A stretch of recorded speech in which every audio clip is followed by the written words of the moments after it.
The Melbourne Magistrates Court precinct descended into chaos this morning after an appearance from far-right nationalists accused of involvement in an insightful video. As Kieran Jones reports, the men were escorted from court by dozens of police. Two groups refusing to change their tune.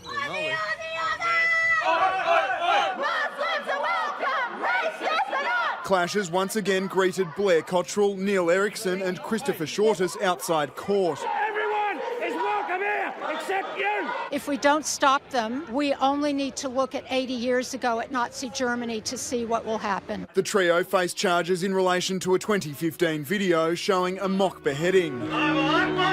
Today's biggest commotion came when dozens of police pushed back media and escorted the accused half a block, despite the fact their opponents had already left. Let's stop. I really don't think this is necessary. How ridiculous is this? Police earlier checked IDs as part of beefed-up security measures and used cameras of their own. Once inside, the defendants asked for future hearings to be moved to Bendigo and accused the prosecution of delaying justice. Everything's dragged out longer than it needs to be dragged out. Courtroom 2 was filled to capacity, with about 40 people crammed in to support the co-accused. At one point, the magistrate suggested the next available date for a hearing would be in September, at which point one of Mr Cottrell's supporters called out that it should be on September 11. Mr Erickson also wants to subpoena the Premier and the Chief Commissioner as witnesses in the case. You either have freedom of speech or you don't. It's simple. You can't be half pregnant. I think it's a conspiracy against right-wing politics and conservative values. I'll use the words of Jackie Lambie.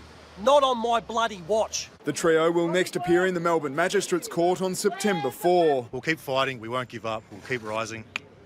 See you soon. Kieran Jones, 9 News. Ladies and gentlemen, welcome to Brendon O'Connell's amazing multi-camera show. I hope you enjoy it. I'm hopefully going to get a bit better at presentation. Today, let's get right into it. We're going to talk about Blair Cottrell and this fake nationalist movement, which is of course being funding, pushed, coddled and cuddled and encouraged by Jewish power, the political Zionist movement, with Alex Jones right at the head with their man Donald J. Trump and Benjamin Netanyahu in the Israeli First movement, with people such casino drug money laundering people as Sheldon Adelson. Well, we've got our very own in Australia, and I want to talk about the new race hate legislation, which you might want to come to me about, because I actually wrote a very good 235-page synopsis on it, which no one reads.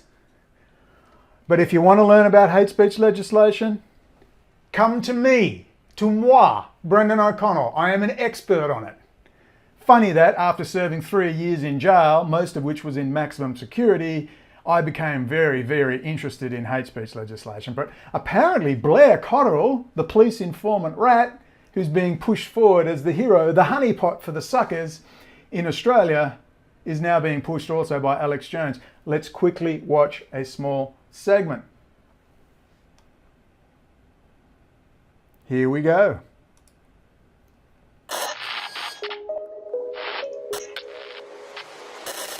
This is Dan Lyman with Infowars.com. I'm here with Blair Cottrell in Melbourne, Australia, and Blair is a leader of one of the largest grassroots nationalist populist organizations here, and he has a very interesting story that I think the audience is going to be very interested to hear. So Blair, how are you doing today?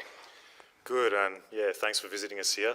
We're currently in our social club just southeast of Melbourne, which is a club that my colleagues and I set up purely just to get more people involved in a bit of a national community type activity, and understanding that it's okay to actually be white in Australia. It's not a crime to be white. So what would you like to know? Well, I think we want to hear a lot about, you have a very interesting backstory that I think that is going to tie in very well with the issues with free speech that we're seeing across the West right now. Every country has different laws, of course, and in Australia they have some laws that have been implemented, and Blair is actually the first victim, let's say, of one of these very strict laws about inciting racial hatred or religious intolerance kind of laws that are very vague, and they can be applied many ways, and the state has found a way to apply it against Blair, and he's kind of their test case. So let's hear a little bit about what happened with that. Yes, last year I was convicted of inciting serious ridicule or contempt for a specific class of people, namely Muslims. This is the first. Wow, good for you, Blair. Blair was facing a grand total of 6 months imprisonment, maximum in the magistrate's court. Oh God, a misdemeanor court. I was facing district indictable offence, otherwise known as a felony, with a maximum of 14 years. I had 2 separate charges. Section 77, intended to incite racial animosity against Jewish people as a community, and also Section 80B, which was conduct intended to promote a form of offence or a form of severe ridicule. I should have that directly in front of me. You would have thought I would have done that, wouldn't you? But no, let's keep this simple. All right, did you hear that first pack of lies? That Blair Cottrell is the first person charged? No. The first person charged was me, convicted and locked away for 3 years. You know the back end of this story. Do you see the rubbish of how they're not going to promote me, not a snowball's chance in hell, because I talk about the most important things: Jewish power, the political Zionist movement, and Israeli high technology domination under the Telpiot program. I had the Israeli ambassador, as you know, deputy foreign minister come out against me. I had the Australian foreign minister and 135 local and federal members of parliament. So of course they're promoting Blair Cottrell with his poxy 6-month sentence. What's Blair Cottrell's background? Let's go into that.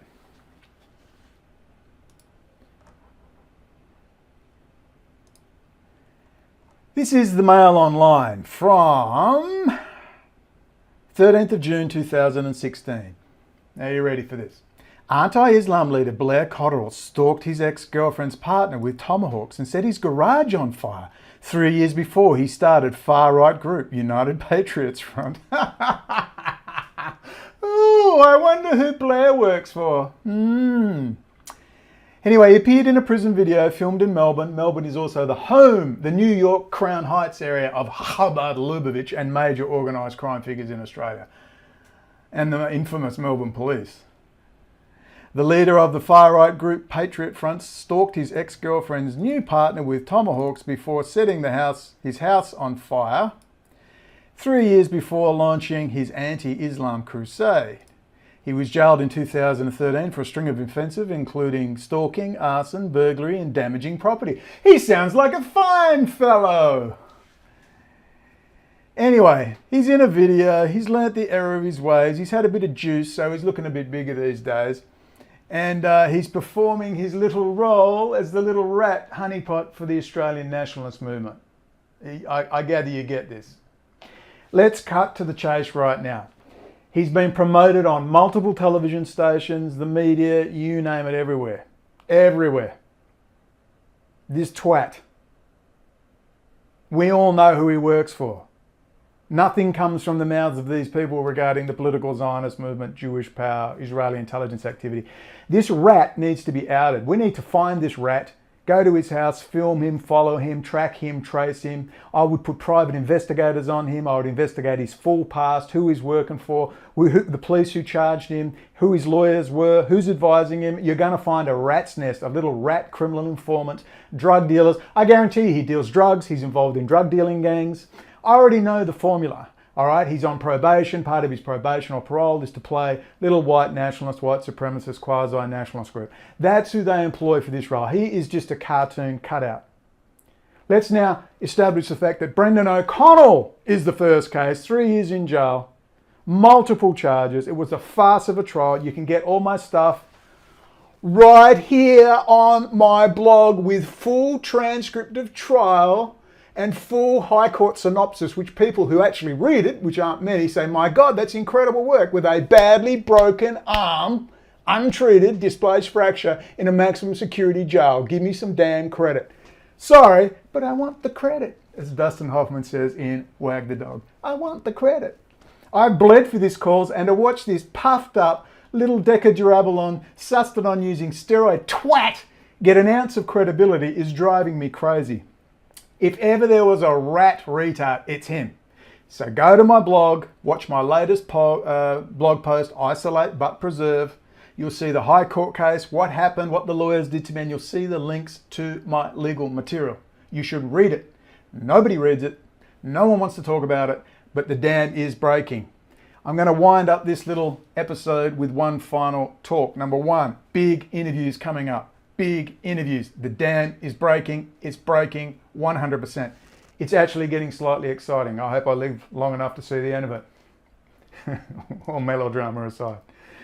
Number 2, let's talk about Western Australia and what I actually left. Just briefly, we're going to talk about what happens when neo-Nazis in 2010, in the lead up to my trial, in 2010, after my sister died, after that rat Frederick Tobin and Peter Hartong of the Adelaide Institute tried to associate me with arch criminal scumbag like this guy, same form, that phone never rings.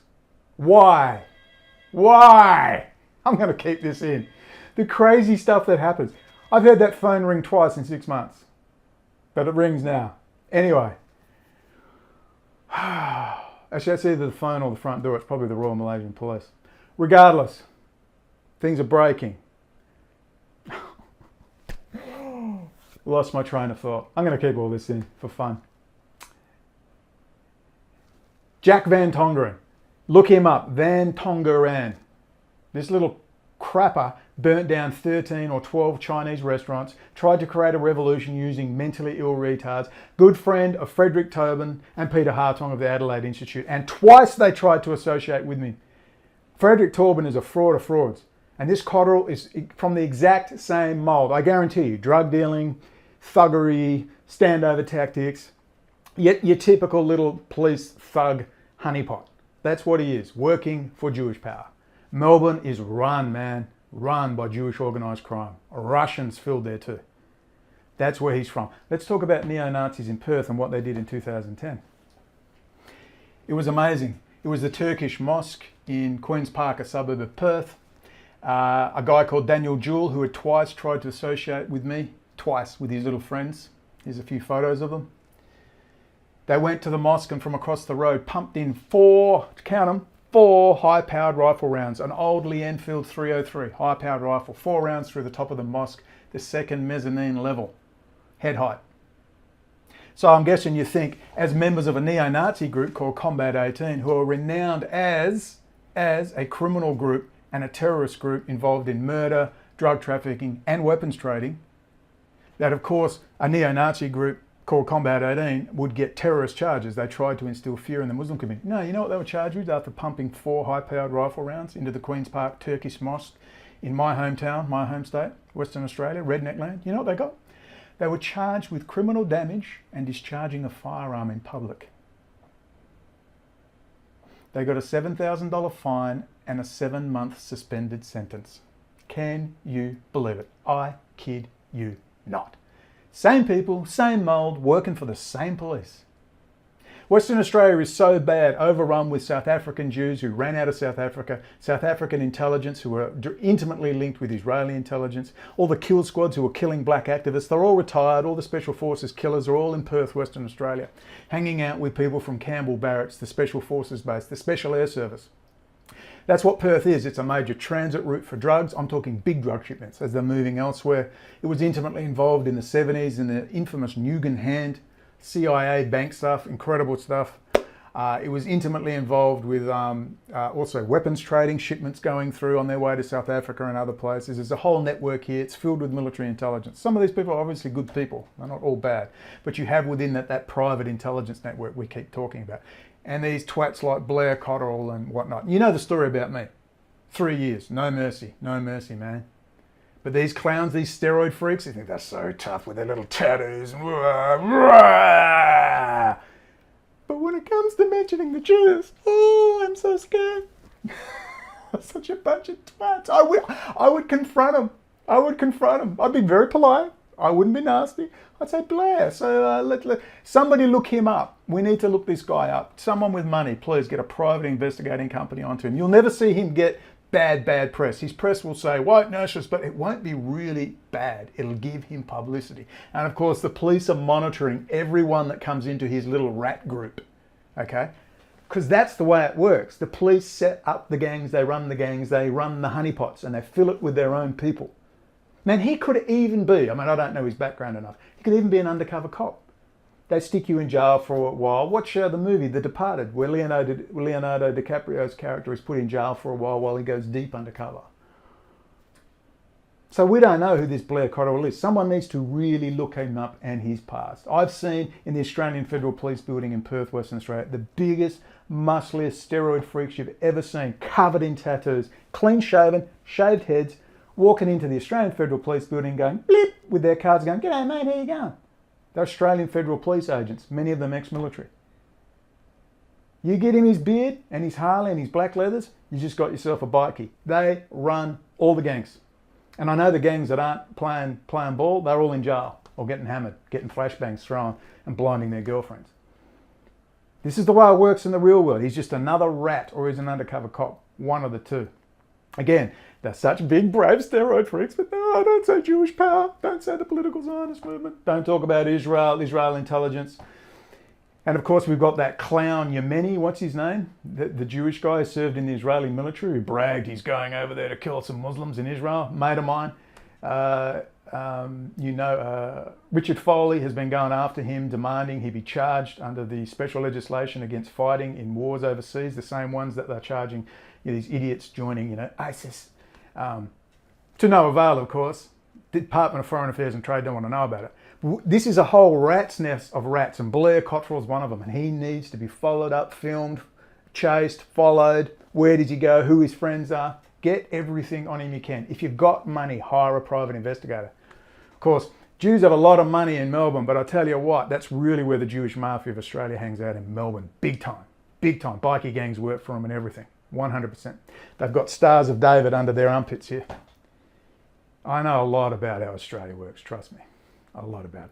I'm going to wind this up. You've heard about the neo-Nazis, and I just wanted to quickly wind up, of course, with Minister Joe Francis. Very quickly, I was charged with threats to kill a prison officer, Liam Samuel Cashman, the man who organised with his organised crime friends, Stephen Wallace and Troy McCanty, and their little group, to have me beaten and bashed in jail on 9/11/2012. When I demanded an investigation, I was abused in the investigation room. I threw a baseball bat at them. It was a full-on fight. No police were called. Trust me, it's hilarious. It's hilarious. It's a book. James McMahon is a good man, an ex-Special Forces commander in the SAS. He was brought in as commissioner for the prison system in Western Australia because it's so corrupt. And since they've left, it's back to where it was. Absolutely filled with drugs, corrupt coppers, corrupt prison officers. They run all the drugs in Western Australia with some military background help. Well, Minister Joe Francis, we had a chat on October the 10th, 2014, when he rang me and said, "Brendon, I'm more scared of my own prison officers than I am of the bikies." That's one quote. He was threatened, the Master Mason of Perth, because we spoke about masonry. The Master Mason of Perth, Inspector Steve Jancic, came on the television 3 days later, and approximately 2 weeks later, the minister was threatened on the grounds of Parliament House by a GPS-tracked sex offender who's known as TJ. And we talked about GPS tracking in our conversation. So these people are so powerful, they're not afraid to threaten a serving minister with a big headline in the local paper, "Minister naive about security." That's why I left, for my own safety. I'd had enough. I was told I'd be hanging out with him, James McMahon, and by definition after that, Mr. Tony Abbott, the former Prime Minister of Australia. That's how high this is operating. We would have beers. He said, "Don't be afraid, Brendon. Commissioner James McMahon, ex-Special Forces Commander, has my back." That's a quote. And there's an admission that call took place. Over 30 minutes. That's what I left. We've only just begun. The interviews are coming in. I'm not being so fussy now. The High Court case is finished, done, dusted. It's not going to happen. So now, if you want to interview me, and you know what, I've thought about it. If you are a legitimate white nationalist movement, I'm going to suss you out. What I mean by that is, there are people I know have really good senses of humour. One of my dearest friends is a hardcore National Socialist. I have many friends, black nationalists. I have old communists, old fascist types, just conservatives. I meet a wide range of people, but there's one common denominator. They all have a good sense of humour, and they all don't hate other races or want to kill other people. They don't even want to kill Jews. One of the things I always look for is a good sense of humour, and you're clearly not compromised. I have a really big problem with the emerging white nationalist movement, which is going to get a lot of legs and a lot of money. Why? They're going to get into Congress and the Senate. Why? And I guarantee you Alex Jones runs for the Senate very soon. I'll tell you why. because part of the plan with Netanyahu, Trump and Putin is they want to run as many Americans out into the Middle East, American Jews with PhDs, preferably white. And they want to turn the Middle East into a United States of Israel in the Middle East. Deals are being done. So watch for the white nationalist movement to get a lot of legs and a lot of money. A lot of you will say, great, be very careful what you wish for. This is just because you're just going to play under the hands of BB and Co. That's all you're going to do. What we need now is a criminal investigation under ethical and moral grounds. We don't need witch hunts, burnt synagogues, smashed windows, crystal night stuff. All right, you're just playing into the hands of the enemy. It's time to get together, Jews, Christians, Muslims, atheists, communists, gays, straight, trannies, I don't care. If you've got a good heart, good sense of humour, want to live in peace, want to raise families, want to make places family friendly, where we can all get along and have a basic, reasonable life free of this tyranny of technology they're bringing in. The Smart Cities program, the Smart Gulags. Remember, designed in Israel, manufactured in China. That's what's coming. Pray for Jim Mattis. I have a funny feeling the military's waking up. Jim Mattis recently met with Avigor Lieberman and it was cold. Look at the body language. It was cold. Lieberman looks like he's pooing his pants. God willing, the Talpiot program and the total infiltration, backdooring and embarrassing of the United States from Israel is going to end. It's got to come from the military, the United States Marine Corps. It's got to come from them. Pray for Jim Mattis. Yeah, I know he's quite possibly a lunatic, but he may well be just the man we need because he hates commies and he is a proud American.